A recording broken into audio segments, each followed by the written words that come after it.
welcome to the Bigger Two Show. I am Scott McMahon. I'm so excited about today's show. I've got a lot of good stuff to share, and I'm going to talk about the an update on what's happened in Millersville, Tennessee. I talked to the police chief on Friday after my last show, and so I'm going to talk about that, give an update. I published a report over the weekend, just last night, on my Substack that as I came to some more understandings about what was actually happening there in Millersville. And we're going to look at some things that are going on from the left and some things that are going on from the right. And then we're really going to look at, I'm going to close with where can we find hope? Because I think that's really at the root of so much of what's going on in terms of this information war that we're in. So thank you for joining, and let's get on in. You're welcome to ask questions as we go. And here we go. So first, my merch store, I got my hat, and I'm excited about that. I've got more merch here. I just got a shirt. So this is the Ringer shirt. There's other, there's hoodies, there's all kinds of stuff. So, and if there's anything that you don't see that you would want to see, either with my logo or with something else on there, if you have any suggestions, just let me know. I'm all ears. I definitely want to be better and do better. So any kinds of suggestions that you have are most welcome. So first, this is huge. I just found this out in the last 20 minutes and I'm so excited. General Flynn has ordered that a defamatory, kind of crazy, Christ-denying hit piece against me be shared everywhere. And this was from an Oklahoma GOP signal chat, where someone, and I'm not sure who this is, but someone posted a Brian Ferentz hit piece on me that falsely claims that I was involved in a terrorist sex cult. And other things, and also claims that Brian took information that I really joyfully shared on my a podcast that I did on Good Friday, where I shared my testimony in Christ, and he took who I was before I was saved, says that I am that now, and by doing so, he's denying Christ. He's denying the regenerative power of Christ, and he's denying the miracle that Christ has done in my life. And he has done that repeatedly on X. He says, no, he is that person now. He's never talked to me. He doesn't know anything about me, except, whatever he's gotten from some background checks and from the internet archives about past websites and things that I did out of college and back in my hippie days. I think that my testimony is an amazing story, not because of me, it's because of Christ. And I highly recommend that you see it. I'll share a link to it in the show notes. What up, Diesel D's? Thanks for joining. Glad you're here. So let's go next. We're going to get into, this is a screenshot. If you're here on Thursday, this is a screenshot from the so-called press conference that I guess actually happened in Las Vegas.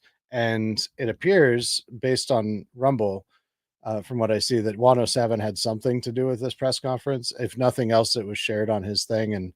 And Mark Fincham is obviously very close with 107, having been part of the 107 consortium of candidates for Secretary of State in 2022 that included Christina Caramo, Jim Marchant, Dorothy Moon, Rachel Hamm in California, Keith Blandford in South Carolina, Tina Peters, so many people that I've written about because they've caused so much destruction within the Republican Party. And 107, which I guess his real name is Wayne Willett, and he has some sort of military intelligence background. He's an excellent orator and he's very good at emotionally manipulating crowds and running a crowd. He's just excellent at it. And some people think that he's JFK Jr. So that's that. But so this I I shared this tweet on Thursday, and it was only about 20 or 30 minutes at most before Thursday's episode that I just kind of I don't know the spirit. I just had this gut feeling I should add in a little bit of John Thaler, which I also realized after the show, John Thaler really rhymes with Sean Taylor. Sean Taylor, of course, is the assistant police chief there in Millersville that has gone viral with the help of the Mike Flynn network. And this text here, this text message, was given to me by someone that uh, I the identity I was asked to keep in confidence, but the person gave me permission to share the tweet. This was sent about a month and a half before Liz Harris was kicked out of the state legislature um, for uh, which I described in Thursday for this whole thing where she brought in John Thaler's girlfriend to essentially accuse all of the other a majority of the other state legislators about um, that they were involved with that they were conspiring or money laundering with the cartels. And um, I realized even after I think I kind of said it on Thursday, but I did the importance of it didn't really dawn on me until after I was done recording. So I wanted to bring this back in because I think it's kind of crazy. So this text, and Diesel, he said, still waiting on Juan's Valentine Day massacre prediction. Yeah, I'm sure he has made several predictions that have fallen short of the target. They all do, don't they? So this text again, this is from Liz Harris. She says, "It appears the book is a fake," and she's talking about John Thaler's book, "designed to try to get us caught up in lies." She says, "I wonder if someone had you direct it to me to trip us up." This was extremely insightful on the part of Liz Harris. I don't know if she talked to somebody that gave her this insight, but this is one of the few very true things that I have seen come out of Liz Harris. And this was very, very insightful and true. It is exactly what happened. I think that this is a window into what happened to Tina Peters and certainly what is happening to Sean Taylor. But here's the thing: who directed Liz to connect with Thaler? Da, da, da. It's Mark Fincham. Mark Fincham directed Liz Harris to connect with John Thaler.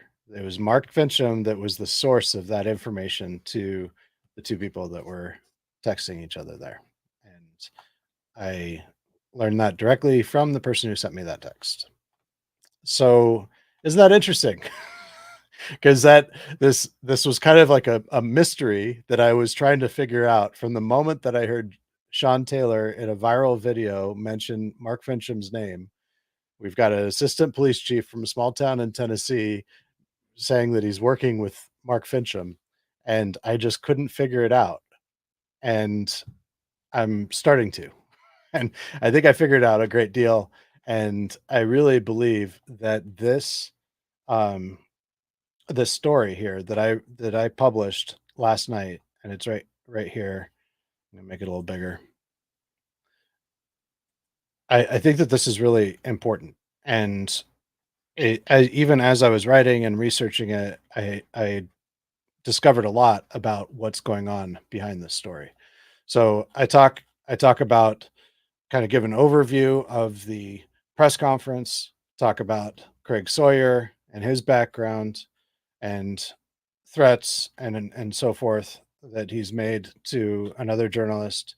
Talk about Mark Fincham. Talk about this Operation Clean Sweep Team Mongoose that that was, uh, in my opinion, was in the same exact way as with Tina Peters. They were setting her up.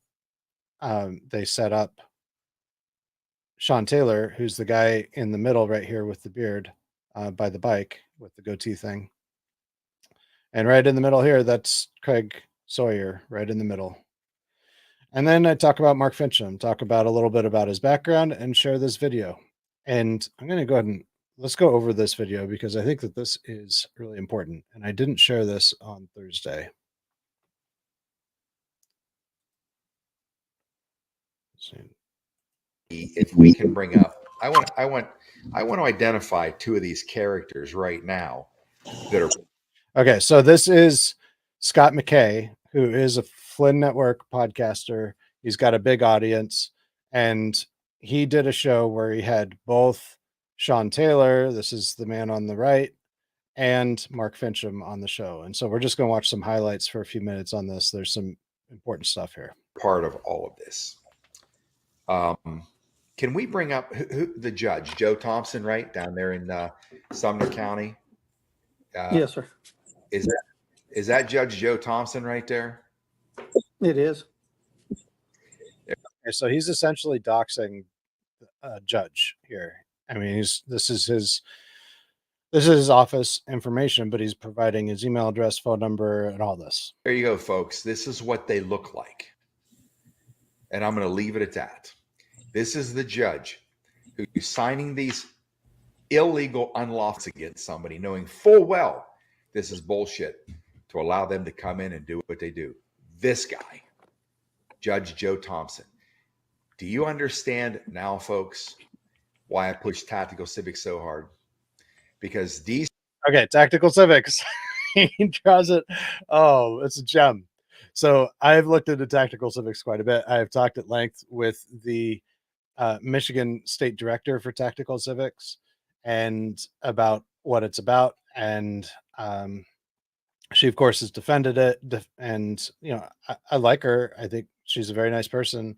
But I also think that she's wrong. I think the tactical civics is wrong. What it, at its core, what it teaches is that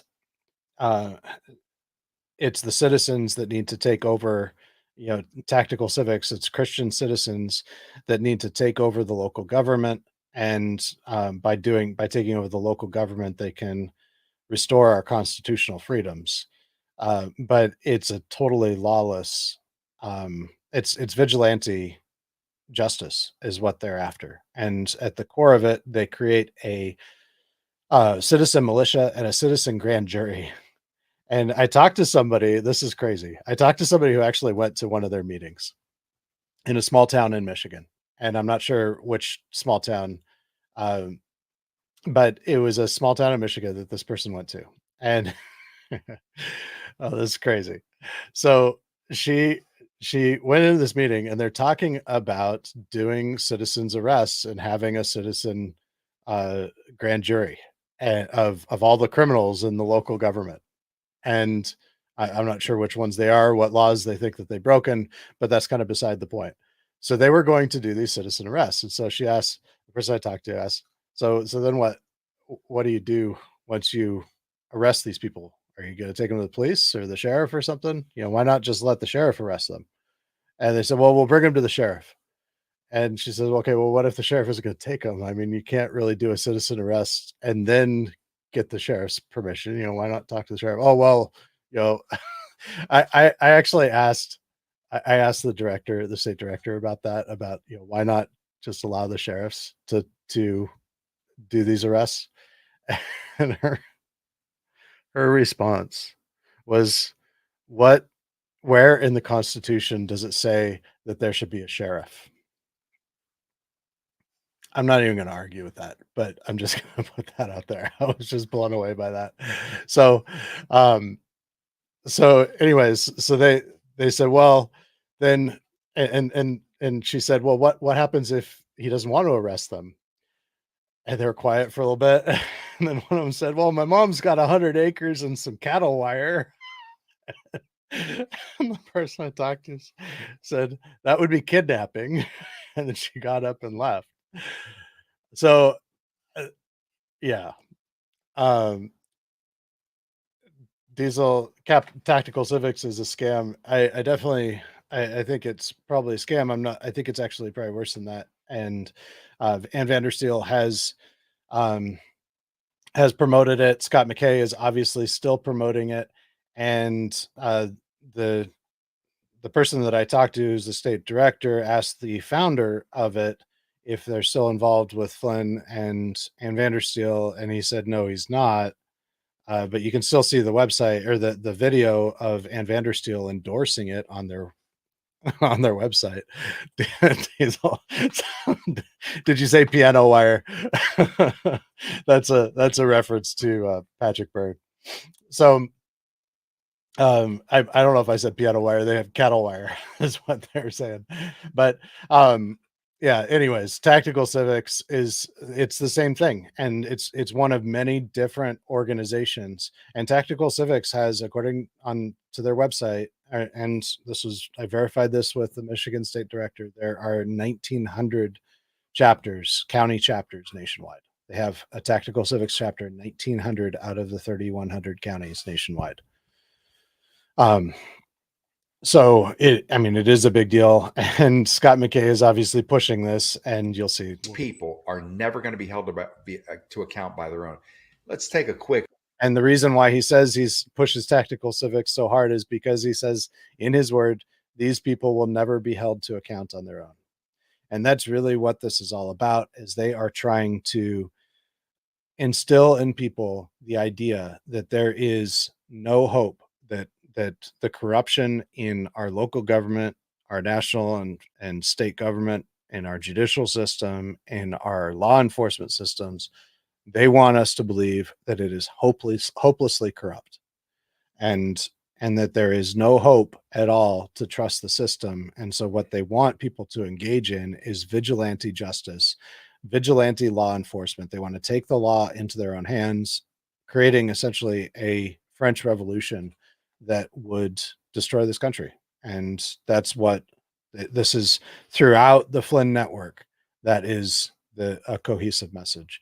And as I've been looking at this from the 30,000 foot view and seeing this, and I'm one of the few that I think is looking at the whole picture, starting with what they've done within state parties.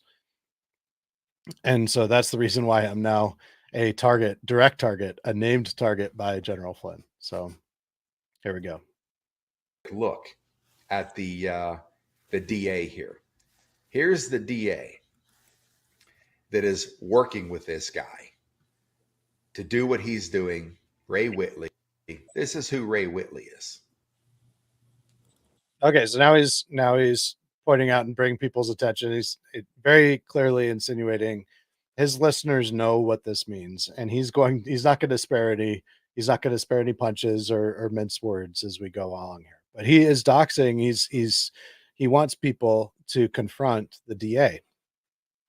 Now, I don't know if at any point the DA and the police chief and assistant chief had a good relationship with the DA, but there you go.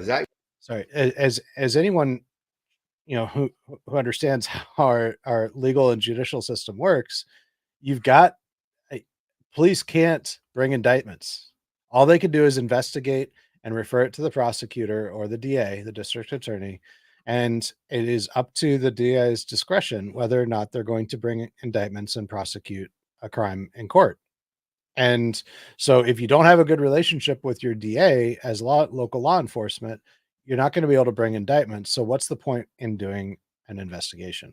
And that's a big part of what's happened with all of these corrupt Soros DAs in big cities, and how disastrous an effect that has had on policing. Just that, even aside from the defund the police stuff, is that the police know they come to realize that it doesn't matter what they're going to do, because they can arrest these people, but the DA is just going to let them off.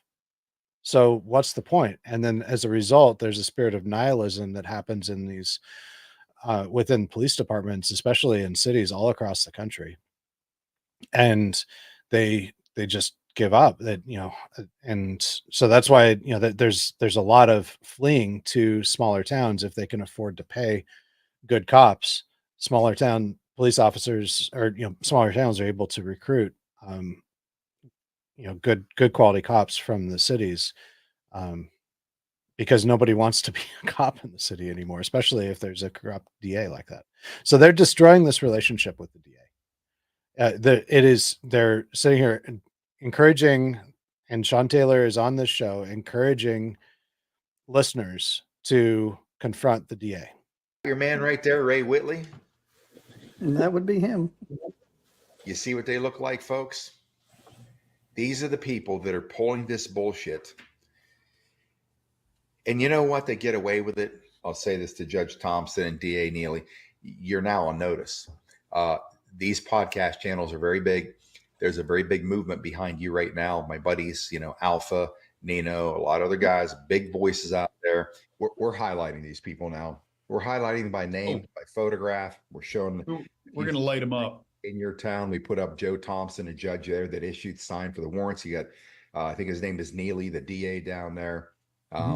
We're putting up. We're now going to smoke these bastards out. We're going to show them to the world, show everybody who's involved in these crimes, the stuff that they did, the disgraceful conduct by law enforcement. We read all those names last night. Yeah. This is the kind of thing that when government gets off the rails, when you have a judge who signs a search warrant after, and there's a whole set of circumstances behind that, in order to seize records of an investigation where he is actually a target, not only is that unethical, that's criminal.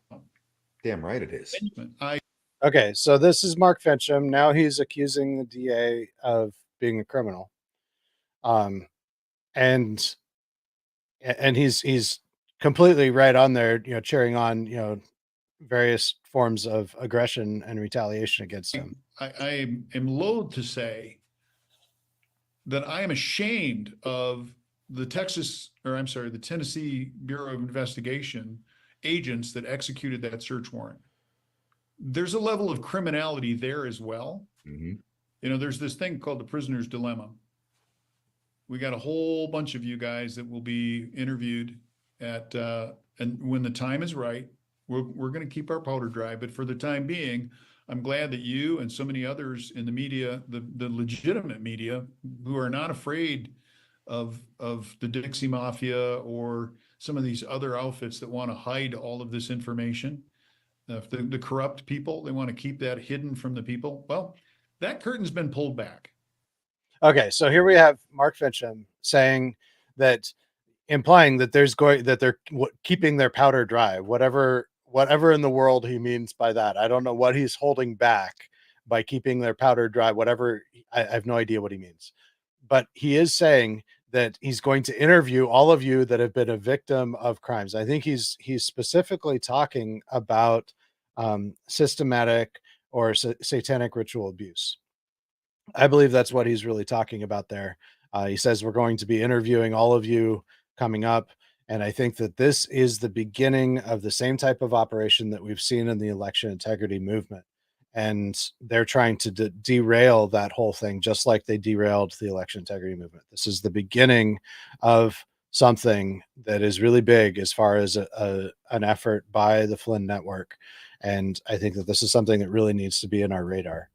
And now we are absolutely ready to go after these individuals. We have a similar mantra here. Like, as you said, see something, say something. Over here, it's see something, beat the shit out of them on Patriot Street Fighter. That's how we do it here. And for me, I can't advocate violence. Okay. No, I mean, beat the shit out of them verbally here. Oh, verbally. Okay. Have at it, man. I'm a total pacifist. I'm non-physical all the way around. Have at it. We're going to beat the shit out of their character. We're going to beat the shit out of their veil that they hide behind. We're putting an end to this. Okay. So yeah, that is pretty disturbing. I mean, they're really openly encouraging people to go after the judge and the DA, and wink and a nod. We mean verbally. We mean beat the crap out of them verbally. Wink and a nod, right? This is really dangerous rhetoric.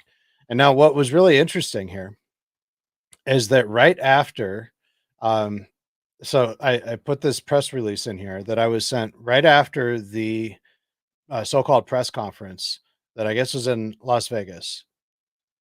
It's Mark Fincham put out this press release announcing 3 new fundraising events in Prescott, Arizona, which is his district. He's running for state senate. 3 fundraising events with Mark Fincham in Prescott in October, right? Just a week or two before the election, October 23rd. I think they're all on October 23rd. So 3 events in one day. One of them is $250 a person. One of them is $25 to $200 a person. And Flynn's going to be there. He's the special guest for each of these events. So is this a reward? I think this is my guess. I'm speculating here, but I think that this is a reward. Mark Fincham hasn't done anything. He really has not done anything. Hang on. I got the wrong. There's the press release. Sorry. So, I mean, he's been very quiet for the last several months, since last couple months, anyways, since the primary election. The district that he's in is deep red. That he's running for Senate. The district is deep red. He had Trump's endorsement, and I don't know. I don't know if he bought it. I don't know if Trump just kind of liked the guy. He's a likable fellow, and I don't know if Trump was really aware of his connections with Flynn. I just don't know. But he endorsed Fincham. Fincham, because of that, got the nomination in the primary, and his election secured. He hasn't done any campaigning. He does not need funds. And why would you need funds a week before the general election anyways? What's that going to do? This is just 100% to line his own pockets. This is money for Mark Fincham. This is payment. This is compensation. And I believe that it's compensation for what he's doing here with Sean Taylor, which is launching a new operation to supposedly to incite people into believe, by causing them to believe that there's no hope, that our government is completely without hope, that the local government, local law enforcement, local judicial system, that it's all without hope. Diesel says you can see how desperate they all are with these violent threats. And that's really true. They are completely desperate. And I think that they're really desperate because Flynn knows if Trump's elected, he's likely to face justice. He's likely to face consequences for what he's done to Trump and to MAGA, using psychological warfare, using the power of our military against our own people. So I found that extremely interesting there with Mark Fincham. And then I shared about my conversation with Chief Morris. And the main point here in this conversation, I mean, he validated or verified a lot of information. He's completely on board with Sean Taylor. The main point here is that he believes that the chief, he believes that Morris is doing an honest investigation. Morris said as I said on Thursday, he actually says in that press conference event, it's not a press conference, but he said in that event that he was going to essentially, not a direct quote, but he said that he was going to restore the American dream by taking down by exposing and taking down $1 trillion money laundering and sex trafficking crime syndicate. This is delusional, very clearly, but they're being told this by these people, and it's the same method. They do all kinds of things to build them up, to convince them that everything that they're doing is good, that they're going to save the world. And this is the same exact thing that they did to Tina Peters. I told him directly when I talked to him that they needed to cut ties immediately, completely sever ties with Craig Sawyer and Mark Fincham, or they were going to end up in prison and with their lives destroyed. And he said many times in that conversation, well, we've done nothing wrong. But I talked about on Thursday that citizen raid, they violated state law by having, or not a raid, but the citizen sting operation that they did, this T-Mongoose sting operation. The other thing that they're being investigated for is using the tools, police investigation tools, the law enforcement investigation tools that track financial transactions and stuff like that illegally. So there are rules and laws about how the police can use these. They can't use it vindictively. They need to have a legitimate law enforcement reason. And I don't know the specifics in Tennessee. I don't know if there are certain things that they need to have a warrant in order to use them for. I don't know. But it's those tools that they have used to investigate the TBI, the Tennessee Bureau of Investigation, and apparently this judge and DA and others in other states and all kinds of other things. And I think that there is something to the investigation. I think that there's something there.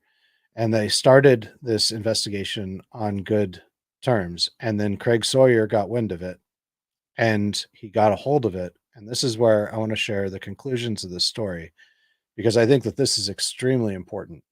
And I actually think that this is one of the more important pieces that I have ever written. And I really recommend that you read it. It's on my Substack. It's pinned to the top of the Substack, so you'll see it. It's just biggertruth.substack.com. So I'm going to read through these similarities, and this is similarities between the Tina Peters situation and the Sean Taylor situation.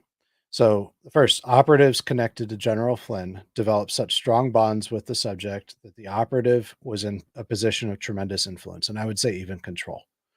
For Tina Peters, it was Sharona Bishop and others. Dr. Frank Lindell had a very indirect influence there, because both of those, Dr. Frank and Sharona Bishop, are very close to Lindell.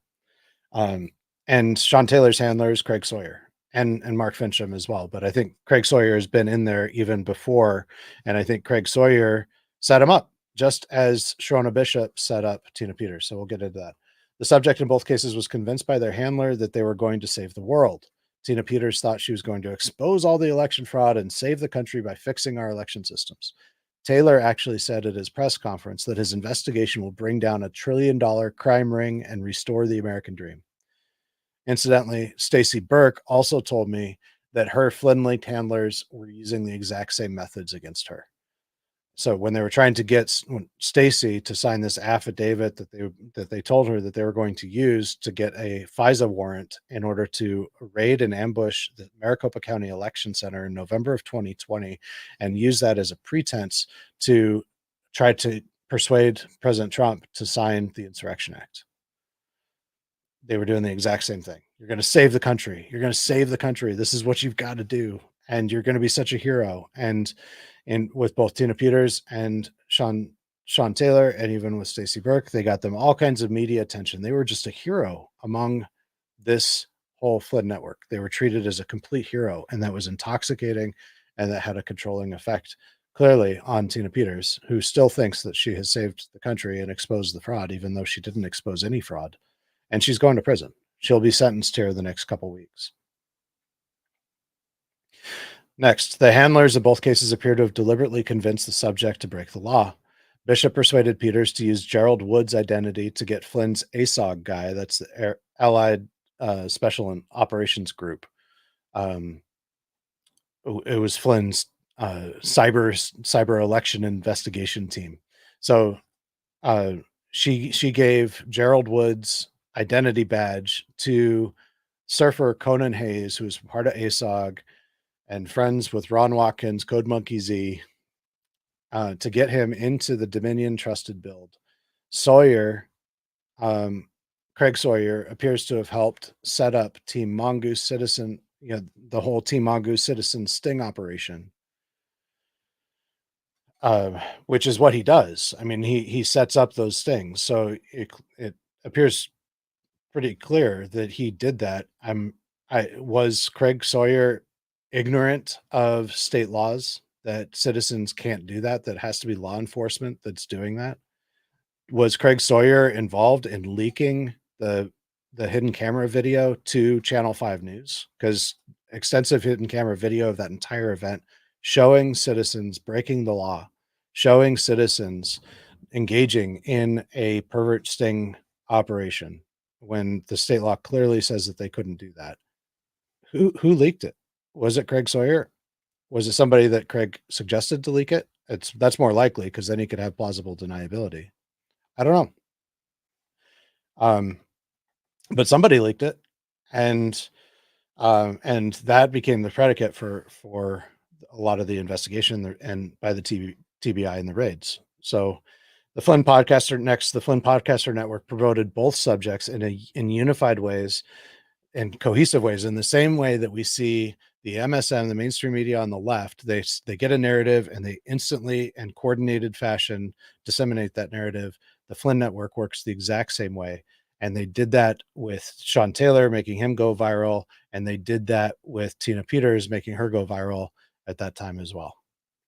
And even still to this day, they're still supporting Tina Peters in that way. In both cases, one of the objectives of the operation appears to be to discredit what started out as a sincere and legitimate local investigation, and into a bigger problem. So Tina Peters, I think that initially she was very sincere about what she was looking into. She did get infiltrated, and by Sharona Bishop at a pretty early stage, just as Craig Sawyer came and got a hold of Sean Taylor at a pretty early stage. But the purpose of one of the purposes of this was to discredit the entire investigation. And so they take people who are local, good local investigators, just honest players potentially. And maybe Sean Taylor's, he's always been in it. Maybe he's been friends with Craig Sawyer a long time. I don't know. And maybe Tina Peters was a plant from the beginning. I don't know. But they did take people that seemed to be doing an honest investigation, and then they destroyed it by discrediting it and by getting them to violate laws. And I really believe that unless Sean Taylor cuts ties with this and changes courses immediately, I think he's going to end up in prison. Next, the subject stories were very useful in promoting narratives aligned with the Flynn Network goals. In Peter's case, the machine fraud psyop narrative benefited tremendously. And so that's really what this was about for Tina Peters, is promoting the whole idea that the fraud is all in the machines and that voting is therefore hopeless. They're trying to rob us of our hope. In Sean Taylor's case, a new parallel narrative is being promoted, and that is corruption on the local, state, and national level is so complete and so extensive that the law enforcement, judicial, and political systems are corrupt beyond hope. Since they also promote the idea that the elections are rigged beyond hope, the only hope, therefore, is to grab your guns and engage in rebellion and vigilante law enforcement and vigilante justice. That is where this is going. And then I shared the final tragic similarity, which is that in both cases, the subject is completely expendable to the Flynn Network. It appears to me that they actually want the subject to go to prison, as it makes them a martyr that can be used by the network to further indoctrinate their base towards violent conflict. So in a lot of ways, Sean Taylor and Tina Peters are more useful to the Flynn Network and its narratives if they're in prison, if they make a martyr out of them. And I think that is part of what has motivated these handlers to, whether they know it or not. I don't know if Sharona Bishop knew that was the goal. She might have just been doing it every step what she was ordered to do. And the same might or might not be with Craig Sawyer, although I think he probably has pretty high level knowledge because he was Hillary Clinton's bodyguard. So, I think, yeah, crazy. so that is that story. And it is really distressing and disturbing. But there's just there's a lot there. And I think that this is just further confirmation of how this whole operation works. And I hope it's helpful to you to see that. So let's move on. The next thing I want to cover is, this is a short video. About a month ago, there was a fist fight in an Arkansas GOP meeting. And it was a county meeting. And this is a little video. I think that this is the county chair describing what happened. Okay. What's going on with the audio here?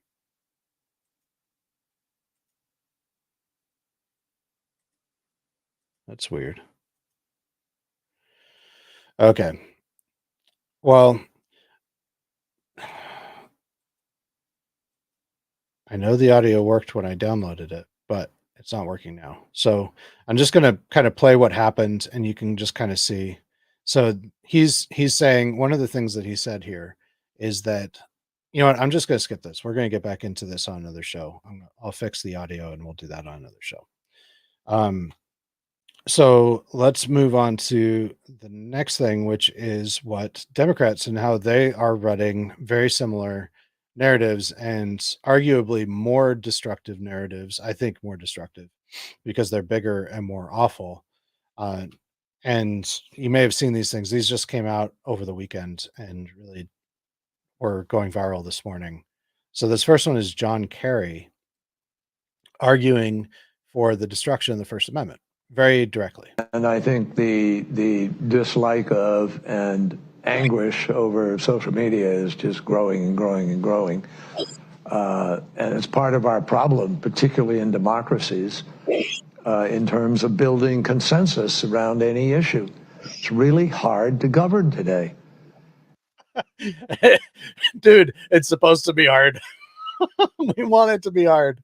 The founding fathers clearly thought that it was that it should be hard. And yeah, I mean it. Oh, You can't, there's no, the referees we used to have to determine what's a fact and what isn't a fact have kind of, been eviscerated to a certain degree. And people go and that people self-select where they go for their news or for their information. And then you just get into a vicious cycle. So it's really. Those darn people thinking for themselves. And this is obviously put out by the World Economic Forum. And, they if only we just didn't have dissent, it would be so much easier to govern if we only didn't have people thinking for themselves. If only people didn't think for themselves. Really, really hard, much harder to build consensus today than at any time in the 45, 50 years I've been involved in this. And there's a lot of discussion now about how you curb those entities in order to guarantee that you're going to have some accountability on facts, et cetera. But look, if people go to only one source and the source they go to is sick and, has an agenda and they're putting out disinformation. Oh, so you don't have an agenda? You're not putting out disinformation? The mainstream media is not putting out disinformation? Yeah, this is clearly oriented towards the right. They want to make this a one-party state. This is how it gets even worse. But this is what's at stake. This is why we need to elect Trump in this election. This is what he's openly saying. This is what Kamala Harris is going to do. Our First Amendment stands as a major block to the ability to be able to just, hammer it out of existence. So what we need is to win the ground, win the right to govern by hopefully having, winning enough votes that you're free to be able to implement change. Now, obviously, there are some people in our country who are prepared to implement change in other ways. And so that's you're really questioning dangerous. really if democracy can survive unregulated social media. I think democracies are very challenged right now and have not proven they can move fast enough or big enough to deal with the challenges that we are facing. Okay, so we need communism because that's obviously, the alternative to democracy is a country where people don't have the right to vote. So he's not only arguing for the abolition of the First Amendment, he's arguing for the abolition of voting itself, and he's arguing for absolute despotic tyranny. That's really what he's arguing for. So disturbing. Now, at the same time this weekend, and I don't know much about this person's background, but apparently she's popular on the left. Her name is... So the Democrats had elected people. The Supreme Court is completely his. It's so disgraceful, this court, that it shouldn't even be allowed to be called the Supreme Court.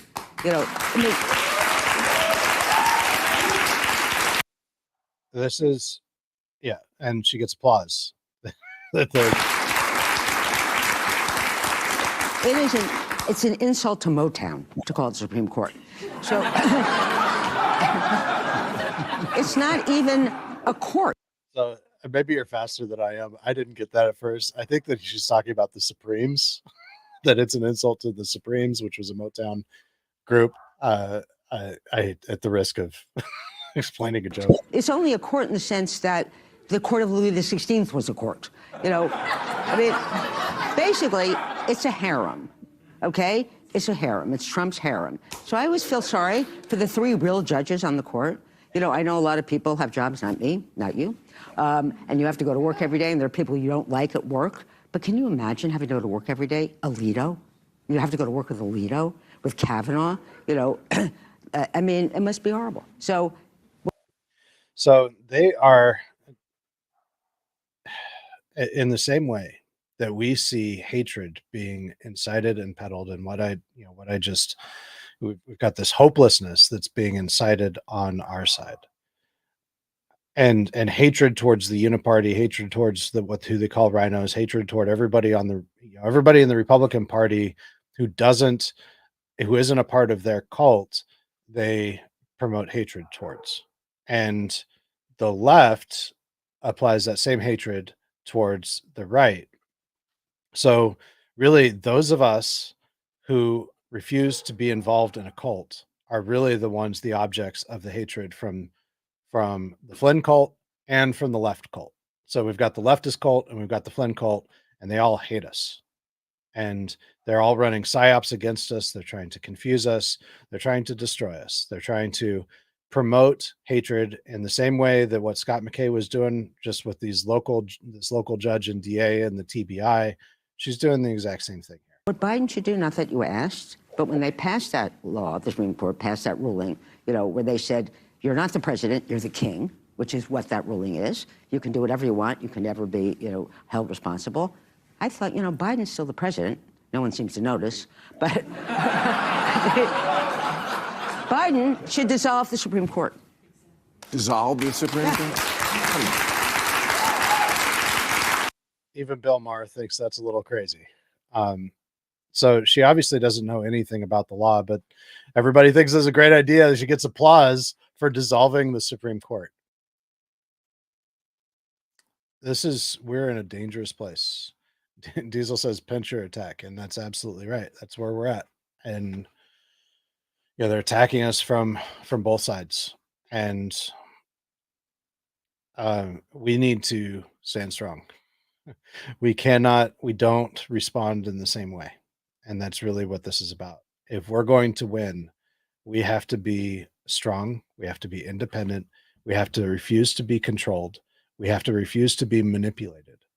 Just as this crowd is being manipulated by this crazy Marxist tyrant, just like, what John Kerry was trying to do. And I shared these whole clips so that you could see the whole background and you see how they're acting and how they're talking and the build up to it and the way that they are manipulating their audience. It's pretty horrible. And then where this is going, and this is another important video. This is by an FBI whistleblower, and it's all related, and I'll tie it together here soon. And everybody in the minority party, they're fearing what Donald Trump would do in the next administration while they sit here and they look at the guy who's been persecuted by the FBI. And everybody in the room understands it. Mr. Allen, do you have comments you wish to make? I'll give you about a minute and a half, and then I want to turn the rest of my time to Mr. Jordan. Yes, sir. I would just say that I consider the hearing today my last act of service as a public servant for the United States of America.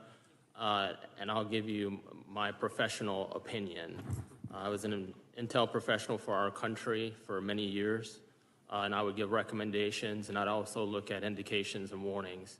So I would offer this to the American people as my warning to them. Since this is a warning to the American people, I say, I personally have no confidence that the FBI will rein in its own conduct. I've been persecuted along with Garrett, Steve and Kyle, and countless other whistleblowers. It is my opinion that the Bureau used reprisal and fear to control the workforce. It has been a seemingly effective tactic. I personally believe that there are no current effective checks and balances against them conducting lawless action with any type of correction in a legitimate time frame. I welcome the work of the IG, but I think any type of lawless action, there's no legitimate time frame to rein them back in. Their ability to overclassify information can allow them to stonewall forever. To the American people, you have a duty as a citizen to vote, and I strongly urge you to do so. It's how you participate in the American experience. And this is how you know that this man is a hero, because despite the hopelessness, the apparent hopelessness of the situation, he's saying vote. We need to vote. and we cannot. And even John Kerry, and that when he was talking there, he said, hopefully we can, we could outvote this, meaning that they can get perpetual power so that there could be no more democracy, which is exactly what he's saying. But he's saying you've got to vote, and the people who say vote, and especially those who say vote early, like Trump, because that's the rules that we've got. That's the best way to ensure that you actually can vote, because if you wait until election day, there is some likelihood that something's going to happen, whether it's the machines, the printers going down, or running out of ballots, or just long lines being understaffed, or it's people trying to get TROs like Jovan Pulitzer is telling them to do, or people calling the police like Mike Lindell and his whole crew, and Pat Colbeck and David Clements and Emerald Robinson are all saying to do. Whatever it is, that's likely that there's going to be lines, delays, and maybe even closures on election day. So voting early is just really, really important. It doesn't mean that if you don't vote early, you shouldn't vote on election day. Of course you should. But I would say that voting early is the surest way to make sure that you actually vote, that nobody else takes your vote, and that your vote actually counts. I know people have doubts about election integrity, but you must vote. It is your claim. Stake your claim and don't forfeit it willingly. Have your voice heard. My other recommendations are in the natural order. First, vote. The second is the Second Amendment. Arm yourself and know how to defend yourself. Make 3 to 4 friends in your neighborhood and promise to come to each other's mutual aid in times of hardship. And during the Great Depression, people stocked up a pantry. So I think that's a good practice, especially in our economic times, and make sure you have 3 to 4 months of food. And as a person of faith, I'd say pray the rosary, go to the First Friday devotions. That's for everybody, all my brothers and sisters of all faiths, and I know I'm Catholic, and read the gospel of our Lord and Savior, Jesus Christ, and live it every day. And that's all I have to say. Thank you for the time. Okay. So I think that is, it's a pretty solemn warning. And this has made the rounds, and this is something that the Flynn Network has used and promoted in order to encourage hopelessness. But I think that I don't think that that's the answer. I think that we should be sober and open-eyed about what's happening. In a big way, what Mr. Allen is sharing here is that the DOJ itself, the FBI, is deeply, deeply corrupted from the top. And that ties into what's next, which is, if I can find it here.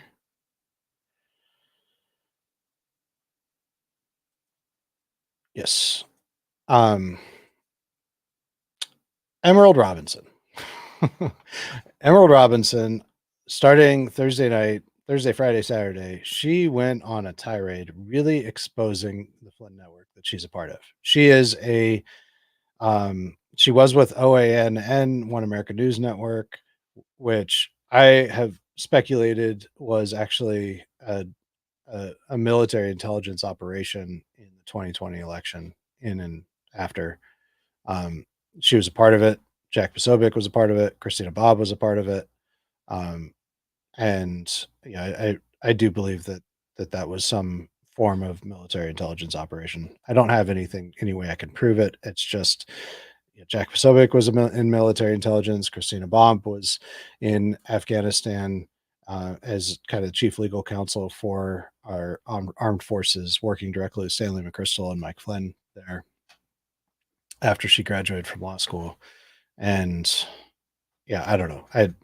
That's a little bit about her background. She's currently with Frank Speech, which is Mike Lindell's thing, and everybody at Frank Speech is arguing passionately for hopelessness, which is how you know that that they're on the wrong side. And that includes Pat Colbeck, that includes Joe Altman, David Clements, and Emerald Robinson. They argue passionately for hopelessness. And so let's just give some examples. These are some of the things that she posted on September 26th and 27th. So first, she goes on the rampage against Scott Pressler, and she says, Scott Pressler won't tell you. Vote early and too big to rig are messages to GOP voters to misdirect you away from election fraud. So they want you to only think about election fraud. They don't want you thinking about anything other than election fraud. They don't want you to work on getting out the vote. They want you to be as hopeless as possible. This is a Democrat operation. And those who control the Democrat Party, who have destroyed the Democrat Party and made it into a Marxist party. It's not just the Democrat Party. This isn't Wasserman or whatever her name is that runs the Democrat Party, the DNC. That's not who's calling the shots here. It's whoever calls the shots for them and have made them into a communist party. It is that, whether it's the military, the DOD, it's whoever's running them that is, I believe, running not just Emerald, but the whole Flynn operation. And so they want you only thinking about, and the thing is, too big to rig. That's Trump's words. He came up with that. That's his thing. So next, she says, bombshell number 3. She had a series of 6 different, what she called bombshells. She says, Trump was so concerned about Wiles and La Savita and the RNC that he authorized an informal review and audit. The report card has come back. It's bad. RNC has done nothing to help election integrity lawsuits. Whatley and La Savita did not obey the boss. So clearly there's someone within Trump's inner circle who is leaking this stuff to her. My guess, and I don't have insider information on this, except just observing that there wasn't anything like this over the last few months. But one of the new additions in the last month, who is somebody who could be sympathetic to Flynn and Emerald Robinson, is Corey Lewandowski. I don't know that it's him. I'd love to talk to him. I think that he, whoever it is needs to go. There is an account that Emerald put out actually, where saying that the part of her evidence for Wiles and La Savita being corrupt, in her words, was that Corey Lewandowski, it was something somebody else wrote about how Corey Lewandowski was acting like he was the campaign boss and run the campaign manager for the whole campaign, and which he was going over Wiles and La Savita's heads. They've been running his campaign for the last year. And they're a big part of the reason why he's been able to go big tent and expand his appeal. I think that they're doing a really good job. They're not perfect. I'm sure they've made mistakes. I'm sure there's a lot of mistakes. But who could do better? I wouldn't say it's Corey Lewandowski, who just joined. I wouldn't say it's anybody that he had on his 2020 campaign or anywhere around him. I wouldn't say that it was anybody that he had in 2016. I don't know who could do better. I don't think that there is anyone. I think they're doing a good job. And certainly now, you can't change horses less than 40 days before the election. You can't. And then she's drawing in Michael Whatley, who I have long time been a fan of. I think that he's done a great job. He's the chair of the RNC. He helped to get rid of Christina Caramo before he was the chair. And I actually met him at a Lincoln Day dinner, and I told him who I was, and he acknowledged that he had read a couple of my reports, which was pretty cool. Emerald Robinson, again, she says, and this one is just crazy. So she shares something from Michael Whatley talking about some of the victories that they've had and he's saying GOP lawyers. He's not even taking credit, even though he's really in charge of this. He's giving credit to the GOP lawyers, where they stopped undated ballots from being counted in Pennsylvania, sued Nevada to prevent non-citizens from voting. There's a whole list. A big one, a really big one, is in Michigan. The Secretary of State had created a rule directing clerks to count ballots, to put ballots into the tabulator absentee ballots without first checking the signatures. And the judge ruled just after she went off on this, I think it was on Friday, the judge ruled that the clerks need to check the signatures. This is huge. I think that this is really going to help Michigan. I think this is going to help Trump in Michigan. It's going to help all Republicans in Michigan. And Diesel says, didn't Lewandowski work for CNN? I think he did. So, but here we have Emerald saying, I can't even believe that she's bragging about this. She says, I just got off the phone with President Trump's lawyers and they told me you are openly defying a direct order from President Trump to help with election fraud. I mean, it's very clear. And this is part of how Trump operates. If somebody is doing wrong, he tries to get him to do something that they might be good at. He's such like, he always assumes the best in people. And so he said, hey, go help with election fraud. That's what you're good at, even though it's not helpful what she does, but trying to get her to go over there instead of trying to blow up his whole campaign and cause them all to lose, which is what she's very clearly doing. And she's bragging about it. She's bragging that she's defying a direct order from Trump. She's bragging that she's working against Trump, that she's doing the opposite of what Trump is asking her to do. She's bragging about it. It's crazy. Emerald says the Pentagon itself, this is another one on Friday. She said the Pentagon itself deploys assets every day on the internet to misdirect the American public away from discussing election fraud and into early voting. So she's now claiming that there is a Pentagon psyop that is causing us to want to talk about early voting. So anybody that is promoting early voting, they're acting on behalf of the Pentagon and the DoD, the intelligence community. Could this be psychological projection? Could she actually be, and this happens so much, we see it all the time on the left, why not these leftists within our party, these leftist infiltrators like Emerald Robinson? And then she goes again, she says, oh no, this, she makes several other posts like this, and I think, where is it? Oh, I didn't include it, but she's, I think that this is very clear projection. I think that she is working for the DoD and trying to, or the DOJ, I'm not sure which, but I think that there is something going on here. She is very clearly part of the Flynn network. Roger Stone disavowed her because it's obviously pretty dangerous and destructive. What she's doing is pretty in your face, working against Trump, and they need to appear like they're still Trump's friends. I mean, that's they're holding on, and this is why Flynn is attacking me, because what they absolutely do not want, what they can't tolerate, is conservatives realizing that Flynn is working against Trump. That's the narrative that they do not want, is that Flynn is working against Trump. And that's what she's doing very clearly here. And then she brings it to sums it all up, exactly what I have been saying since April. I began to see this in April. They really started in March.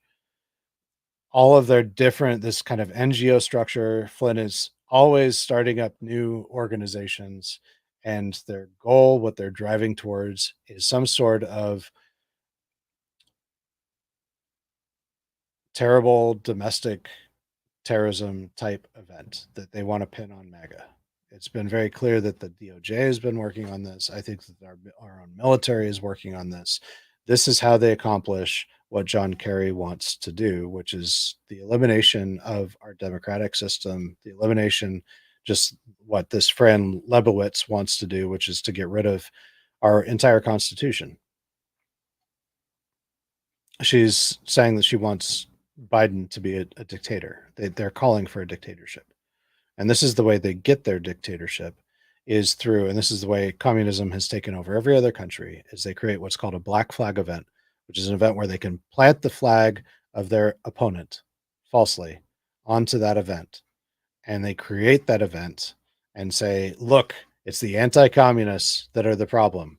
And it needs to be, in this case, it needs to be bloody enough, it needs to be deadly enough, it needs to be obvious enough that the majority of Americans demand that we take away all the guns from law-abiding citizens from MAGA because they're clearly such a threat.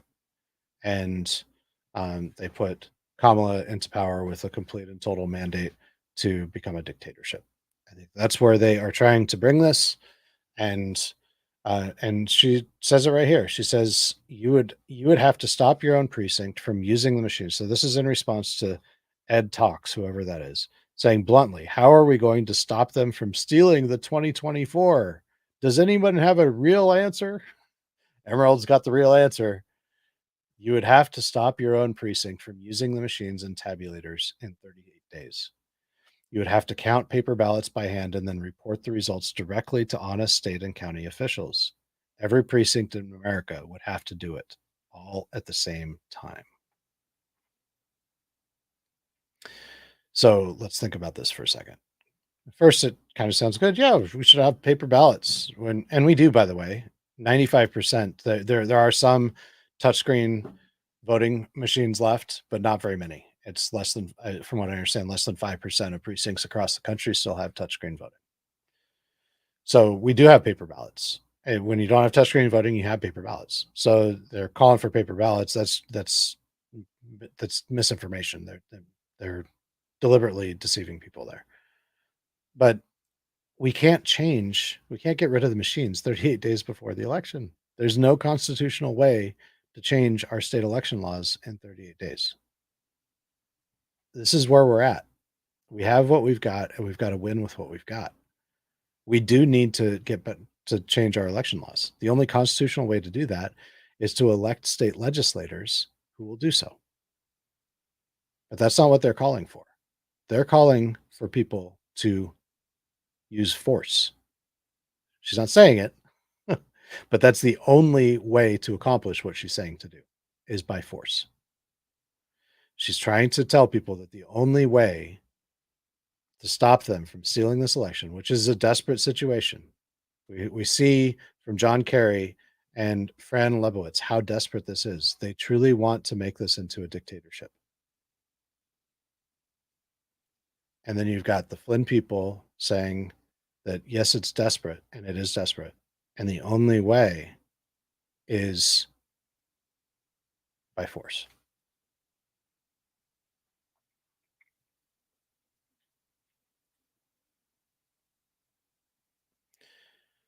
And that's not true. And that's just not true. You see, I threw this in there. Joe Flynn saying just on Friday, the stupidity is just off the charts. Sharing a Michigan Republican Party post that says huge endorsement for Mike Rogers for Michigan. And it was an endorsement from Trump and whatever, just promoting Mike Rogers. And Joe Flynn says, Lord have mercy. Trump and the GOP endorsed this deep state POS, referring to Mike Rogers. We are so screwed. So he's endorsing his opponent, who is a Marxist Democrat. So that he thinks that would be better than Mike Rogers. I've met Mike Rogers. He's a politician, and yeah, I wouldn't say that I love him, but compared to the alternative, he's fantastic. He will support Trump and Trump's initiatives when he's in office. I'm confident of that. And he's improving in the polls, and I think that's part of the reason why Joe Flynn is attacking him. It's crazy. So this is where I want to end. And this is a tweet that I shared, and I'm just going to read it. The common purpose of all the Flynn Network psyops is to rob us of all hope. He's aggressively infiltrating churches to make them political organizations that seek hope in the world instead of in Christ alone. They figured out the marketing of hopelessness to churches, and it's centered around misdirection of our hope into politics instead of Christ. The gospel plus anything is no longer the gospel. Read the letters to the churches in Revelation. A people without hope can be made to do anything. That's the whole point of psychological warfare. We are perilously close to our own military inciting a fake MAGA domestic terrorist event led by the Flynn Network. All people who argue for hopelessness are anti-Trump, anti-Republican, anti-MAGA, and anti-Christ. I want to encourage you to do 3 things. 1, consider prayerfully where you put your hope. Our hearts can be so fickle and deceitful. If your hope is in anything but Jesus Christ, I implore you to prayerfully seek his face. 2, tune out and turn off anyone who tries to manipulate you into hopelessness. 3, take constructive action today. Do something today to benefit someone other than yourself and make the world around you a little better. Do something that you wouldn't have done otherwise. So that is, and that could be political. That could be sign up now to become a poll worker or a poll challenger. The clock is ticking. You got to sign up now. I'll put a link in the show notes. It could be political, but it doesn't have to be. It could be for your spouse. It could be for your children. It could be for your neighbors. It could be for somebody outside of your family. It could be just for somebody random that you run into. But look to make the world a little bit better for somebody else, somebody other than yourself. And seek Christ. He is the only source of hope that will not disappoint you. He is the only source of hope that we will have. and maybe that is where we're going. He is the only source of hope that we can have beyond an election loss, beyond violence, beyond turmoil, political turmoil. Jesus Christ is the only source of hope that will not disappoint. And if you are in Christ, we are all sinners. We are all born into sin. We are all rebels at heart against our Creator. And if you don't know him, you can just turn to him and open the Bible and read the Bible. Its existence is an absolute miracle. And it is the word of God, and he will save you through his word. Start with the Gospel of John. It's a great place to start. My boys were both saved. My 2 older boys were both saved by reading the Gospel of John and just responding to it. So we can have hope, and it's an enduring hope, and we can love and we can serve in whatever is coming, and we can love and we can serve in the hard times that we're in right now. And it's going to get worse. I mean, it's going to get crazier. It's going to get harder. It's going to be more confusing. But we can see when people are trying to manipulate us, trying to convince us and argue for hopelessness. And they are the enemy. Whether they're on the right or the left, they're the enemy. If you have friends or family members who have bought into this, and there's so many, just plead with them to reconsider. Plead with them. Fight for hope. We need to fight for hope. So with that, I really appreciate you. And I'll see you on Wednesday at 3 p.m.